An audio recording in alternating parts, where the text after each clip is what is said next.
সব আচারের মধ্যে আমার কাছে মনে হয় জলপাইয়ের আচারটা সবচেয়ে বেস্ট। তো আজকে আমার আম্মু আর আপু মিলে 5 কেজি জলপাইয়ের আচার দেবে। আমি তোমাদের সাথে জাস্ট রেসিপিটা শেয়ার করব। তো এখানে বড় একটা কড়াইয়ের মধ্যে বেশি করে সরিষার তেল দিয়ে দিয়েছে, তার মধ্যে 4-5টা এলাচ, 4-5 টুকরা দারচিনি আর 2-3টার মতন তেজপাতা দিয়ে দিয়েছে। তেলটা যখন গরম হয়ে যাবে, যেহেতু সরিষার তেল তাই একটু বাবল ক্রিয়েট হবে এরকম, এতে ভয় পাওয়ার কিছু নেই। এর মধ্যে বাকি মশলাগুলো দিয়ে দিতে হবে। তো এর মধ্যে 1 চা চামচ ভর্তি করে রসুন বাটা, 1 চা চামচ ভর্তি করে আদা বাটা আর 1 চা চামচ দিয়েছে হলুদ বাটা, সাথে 2 চা চামচ মরিচ দিয়ে দিয়েছে আর কয়েকটা শুকনো মরিচকে মাঝখান দিয়ে একটু ভেঙে এর মধ্যে দিয়ে দিয়েছে। ঝালটা তোমাদের টেস্ট অনুযায়ী তোমরা একটু কম বেশি করে নিতে পারবে।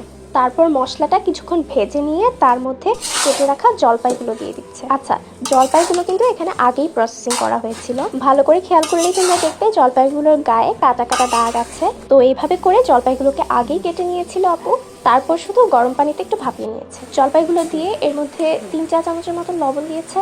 দেন এই জলপাইকে এবার খুব ভালোভাবে কিছুক্ষণ নেড়ে চেড়ে রান্না করতে হবে। তারপর এর মধ্যে 2 চা চামচের মতন সরিষা বাটা অ্যাড করেছে। তোমরা চাইলে সরিষা বাটাটা স্কিপও করতে পারো। দেন 2 কাপ চিনি দিয়ে খুব ভালোভাবে মিক্স করে নিয়েছে। চিনি কতটা দিতে হবে এইটা তোমাদের জলপাই কতটা টক তার উপর ডিপেন্ড করবে। আবার তোমরা আচারটা টক নাকি মিষ্টি কিরকম ফ্লেভার খেতে চাচ্ছ তার উপরেও ডিপেন্ড করবে। এখানে পরবর্তীতে আরও 1.5 কাপের মতন চিনি অ্যাড করা হয়েছিল। এখানে তোমরা বলতে পারো সব মশলাগুলো তো একসাথে দিয়ে দেওয়া যেত, বারবার আলাদাভাবে কেন দেওয়া হচ্ছে। আচারে যত ধাপে ধাপে লবণ চিনি অ্যাড করা হবে আচারটা তত বেশি মজা হবে। সো এখানে তোমরা ধাপে ধাপে লবণ, চিনি, মরিচ এগুলো তোমাদের টেস্ট অনুযায়ী ব্যালেন্স করে নেবে। দেন একদম লাস্টে 6-7 চা চামচের মতন 5 ফোড়ন গুঁড়া ছিটিয়ে দিচ্ছে। এবার জাস্ট একটু কিছুক্ষণ নেড়ে নিতে হবে। যখন তেলটা ভাসা ভাসা অবস্থায় আসবে তখন একটু চুলা থেকে নামিয়ে নিতে হবে। ব্যাস রেডি আমাদের ইয়ামিয়েস্ট জলপাইয়ের আচার। এখন যে কোনো এয়ারটাইট কন্টেনারে ভরে দীর্ঘদিন এই আচার সংরক্ষণ করে খেতে পারবে। আল্লাহ হাফেজ।